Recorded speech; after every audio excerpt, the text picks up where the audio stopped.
Hello, everyone, and welcome to the latest episode of Cannabis Unlocked. I'm your host today, Jordan Youkilis with Key Investment Partners. Very excited to be joined by Jan Hardorp of re.Mind Capital. Jan, how are you doing today? Hey Jordan, thanks. Thanks for having me. I'm good. Awesome. Well, really excited to talk more about all the really interesting stuff you guys are doing in financing the world of mental health. So would love to start with just learning a little bit more about your own background and the history of re.Mind Capital. Yeah, I give you a little bit of a blended intro from re.Mind and myself because it's hard to tell apart. And tell you a little bit how I got here. So first of all, re.Mind is an early stage investment fund investing in mental and brain health, which is a huge problem in the world. I think we're all aware of this. And we are investing in really anything that helps with mental disorders or brain disorders across all modalities. We're an early stage fund. We're a big fund of $130 million, which is a big first vintage fund for a specialized, really thematic fund when we're based in London. We have a team of 4 people, myself and Max de Veer. We're the partners on the fund. And then we have 2 associates who are a medical doctor and a neuroscientist. So we have really a lot of disciplines here on the team to work on this. So my background, first of all and foremost, I've been a founder myself, and that's important. If you speak to founders, you know what their problems are, especially in these times when you have very little liquidity in the market. A lot of even excellent founders and excellent concepts are struggling to find money, and we know how they feel. So we're trying really to be supportive in all ways. So also my background, I've been an investor for many years, been an operator of a bigger German media company in the sales function. But my background really is non-scientific. It's economics and business administration. But I think the team overall has the right, qualifications, because in the end, the founders we work with, they know their science inside out, and they know, their concepts inside out. So if at all, obviously they need the money. If at all, they need help with, structuring the company, the governance of the company, dealing with other investors, and these kind of things. And we have a very hands-on approach. We try to help our founders wherever possible. Fantastic. And how about your own background? How did you end up over at re.Mind? Well, I've done a lot of different things in my life, working in private equity, so very finance oriented. It sounds similar, but it really isn't to what I'm doing today. I feel very humble and grateful that I can do this work. So I must say, my own experience with mental health and also in the psychedelics world really changed my perception of what's needed in order to deal with mental disorders. And it's really taking a holistic approach, where, on one hand, also re.Mind, we invested in brain-computer interfaces, which is very high, deep tech, futuristic, technology. But we also invest in psychedelics.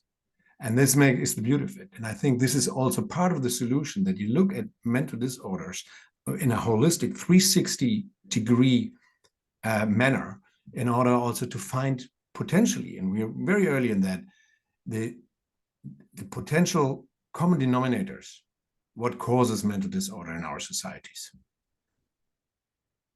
Yeah, and I would love to get your thoughts on that. Do you think that mental disorders have been increasing pretty dramatically? Is it just us getting better at diagnosing them? Is it a little combination of both?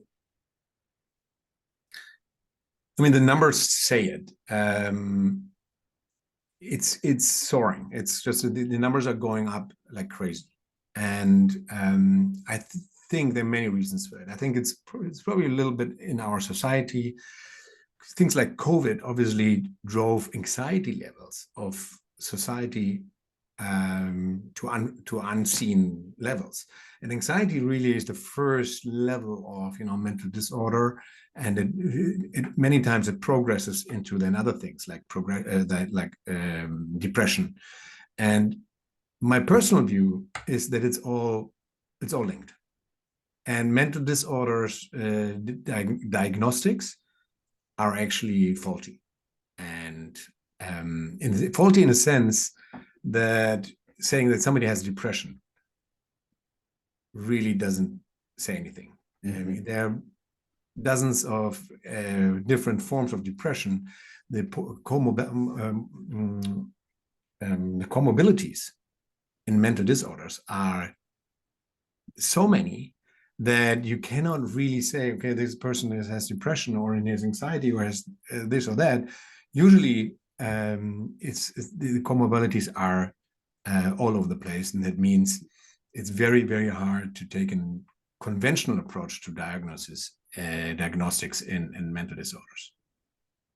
Yeah, I think that's a really important point. And one of Michael Pollan's book, How to Change Your Mind, was pretty landmark for me in my own evolution. And there's yeah. And I think what he's done for the mental health movement and psychedelics is really phenomenal. And one of the parts of that book that really stands out to me, and I can't remember if it was Stanislav Grof or someone else who he's talking to, but he brings up this idea of, when people talk about psychedelics as this panacea for anxiety, depression, obsession, eating disorders, PTSD, right? That it can cause the skeptics to be like, well, this is crazy, right? How could it be this type of panacea? And Dr. Graf's point was, well, perhaps these aren't actually different diseases, right? Perhaps they're just different manifestations of the same underlying issues. So I'd be curious to get your thoughts on that. Yeah, totally. I mean, that's kind of what I tried to say, is that the root causes are very similar, and it's all linked in one way or another. Yeah. And honestly, also my thinking about psychedelics has evolved quite a bit over the last years. Whereas initially I was saying like, okay, this is like good, the compound does it, especially psilocybin. You take it once and it will solve many of your problems, and it will give you the sense of connectivity and improve self-love.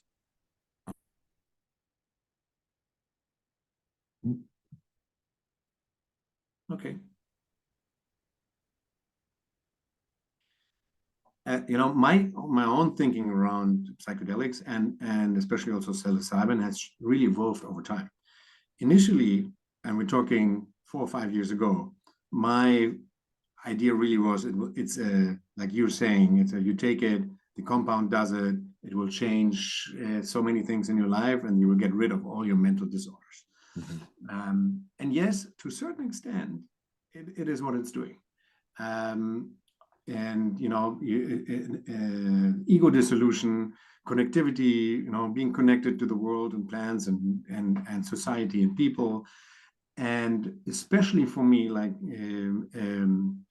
a heightened sense of self-love is really a key to tackle many mental disorders. Mm-hmm.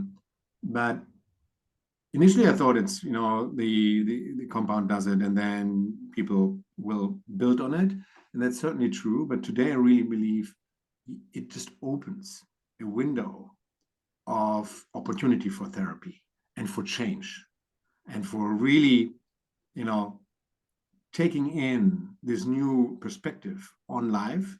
And it's a lot about feelings and access to your own feelings and again to your self-love, that will put you in a situation to cope with the root causes of your mental disorder. But you have to do it. It will not happen by itself. And that is like how it changed for me, really, like from how I saw it initially to where I see it today. So anybody who considers doing like a therapy with any kind of psychedelic should do it with a therapist and with somebody who knows what kind of therapist it is. It should somebody with the experience and who will help to really evolve and deal with the root causes of whatever disorder they have. Interesting. And so you talk about also, not just looking at psychedelics, but also looking at the intersection of AI and consciousness. So I'd be curious to get your thoughts on how those different areas of conscious exploration relate to one another. Yeah, explain me better. So understand AI obviously has a new impact on how to deal with mental disorders. And we see suddenly a lot of companies who are using AI in order to help patients with certain disorders. But it's obviously at a very, very early stage. Or what is your perspective on it? I guess the question I'm getting at is, how do we think about what is the nature of consciousness, right? And where does the human consciousness differ from artificial intelligence, if it does? Okay. That's very, very, deep-rooted question. I'm totally convinced that, human consciousness will not be imitated by like AI. Mm-hmm. And it will get very far in imitating it. And the average person might have the idea that AI has a mind to itself. Mm-hmm. And I think it will, I personally cannot imagine that it will get there. I agree. And I think that there's a lot of fear that's perpetrated by the media about, artificial intelligence and is it going to take over the world? And, I certainly think that it could be very dangerous in the wrong hands. I don't want to diminish that threat, but I also think that my perspective is that intelligence and the intelligence of natural law is inherently harmonious and one of love. And, I think that's an experience that folks who have had transcendental experiences on psychedelics would generally concur with. And so my view is that artificial intelligence in the same way is a reflection of the society and the administrators who use it. So just as it could theoretically be used for nefarious purposes, I also think it could be used to help humanity elevate to our highest and best potentiality as well. Definitely so. In a way, artificial intelligence is reactive and will remain reactive to always to a certain amount. And I would not even compare it to like psychedelics, which is a totally different, has a different scope of transformational potential for the individual and for society. I wouldn't use these attributes for artificial intelligence. I see it in a different, in a different silo, if you want. No. That makes sense. So as we talk about, some of the opportunities that you all are looking at in terms of investments, what are some of the areas that you find it interesting for the future mental health? Yeah. So let's start with one thing that's really super important for mental health, which is measuring mental health, finding biomarkers for mental health. That could be mostly like digital biomarkers, because if you're measuring diabetes, you're measuring glucose. No, if you're dealing with depression, what do you measure? Nothing.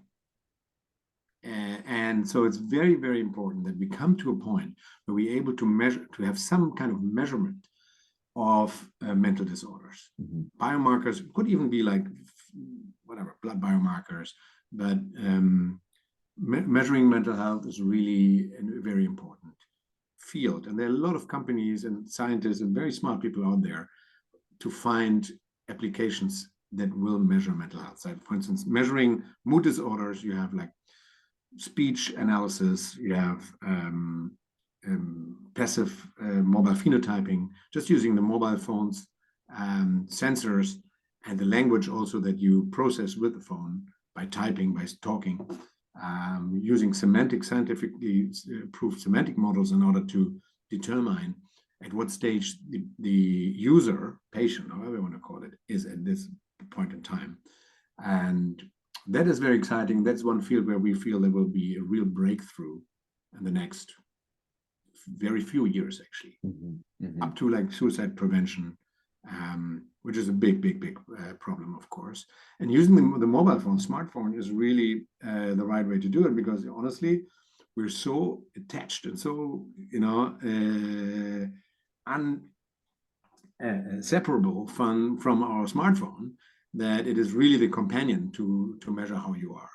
And especially with mood disorders, somebody who can't get out of bed for 3 days in a row because he's in a deep depression will not do a survey. He will not give a speech sample or something. It has to be a passive. It really has to be a passive measurement. And therefore, the passive mobile sensing with the phone is, in our view, one of the best ways to go forward on this. So that's measurement. We also do a lot of on the deep tech side in neuromodulation, which in the end, as I said, looking at mental health 360, the different means to get to the same results, or so similar results, or a mechanism of action. If you look at psychedelics, yes, they will cause neurogenesis and neuromodulation, neuroplasticity, and so does, for instance, TMS, transcranial magnetic stimulation. So it's a very, very different approach. One is like a machine, like magnetic field and power, and it's, and the other one is like a natural medicine. But both will create a window of opportunity to change and to evolve and to get over things that are causing your mental disorder. That's, I think, interesting. So we do a lot of investments in the field of neuromodulation, in the field of like brain-computer interfaces, and because we see as much potential in one field as in the other to tackle neurological and mental disorders, but with very different means. Yep, that makes total sense. And how do you think about, the regulatory landscape of psychedelics? And I'd be curious to get some more insights on, how that's developing in Europe as well. Good point. I would describe it as a bit messy. Looking at it globally, messy. That's the word that comes to my mind. Australia, just, what is it, like 3-4 months ago, just suddenly out of the blue. I mean, we're close to these things, and out of the blue, the Australian regulatory body issued a law that says every GP can prescribe LSD or psilocybin for therapeutic use. And then they left it a bit in the blue how it should be done. And I think by now they say no, but they need a special training and they need this and that. But this came out of nowhere. Obviously, the FDA. We have a few companies like MAPS, which with MDMA, which is the furthest advanced, which is a wonderful story, because it's the first time in the history of the country that you have tailwind for psychedelic treatments from all political parties, because obviously there's a million veterans in the US that were dysfunctional because of PTSD, and MDMA, according to all the studies that we've seen, cures a big part of patients with PTSD, and that's an amazing thing. So, and why should any political party be against it? The war against drugs is over, and that's really historically a very, very important point in time. So now obviously it has to be operationalized. That's the next hurdle. They have to be trained therapists. They have to be sufficient therapists. The protocol has to be safe, and it is safe, but maybe it's overly safe and it's too expensive. So, there are all these little adjustments that will have to be made to the psychedelics care model or care models in order to make this work. And so in that sense, I think we're on the right track in the US with companies like Compass Pathways, and MAPS, the organization MAPS, in order to bring this to the people in an orderly way, in a safe way. And so I think that's very promising. Yeah. In Europe, the countries like Germany, where I live, where this is a non-topic, there's no history of casual psychedelics use in Germany, for instance. So people really are like, if I talk about my world and my, what I do, people are like, what are you doing? It's, and at the same time, alcohol is so entrenched in the society. We all know that alcohol is the worst drug of all. It's doing great harm to societies, to families, to people in general. And it's nobody talks about it. Whereas like psychedelics, for instance, in Germany is not happening. Then they have other countries like Portugal, Spain, the Netherlands, where this is more advanced, but also not in a regulatory way, but more in a decriminalizing way going forward. So there are different pathways to bring this to the people, which is the most important thing, because we know it works. We know people need it. Mm-hmm. And we see a little bit, I think, over the next 3 years, how it will play out. Yep, I agree. And, I'm fortunate enough to live in Colorado, which recently decriminalized psychedelics. So, I think it's making progress in the right direction. I think in cannabis, we've been disappointed that it hasn't moved faster. But on the flip side, I think psychedelics has taken some folks, by surprise by how quickly it's moved. And, I think, my quick thoughts on that is, one, I think with cannabis, unfortunately, the industry has become very heavy focused on the recreational use and in increasing THC to the highest potency levels possible. And I think that has perhaps been an impediment to folks recognizing the therapeutic benefits to it. Absolutely. I totally agree. This is like overcasting, in a way, the medicinal use of it. And that's also a danger for psychedelics, for other psychedelics, like where you're decriminalizing and everybody's like munching away mushrooms just for recreational use. And we know how important setting and doing it in the right way is for therapeutic use. And if like a vast majority of young people or the society is using these compounds in a recreational way, not experience the amount of healing that it potentially has, the reputation of these medicines might deteriorate. Yeah. I totally agree with you. And that happened to cannabis. In Germany now, they're also decriminalizing cannabis, or legalizing cannabis actually.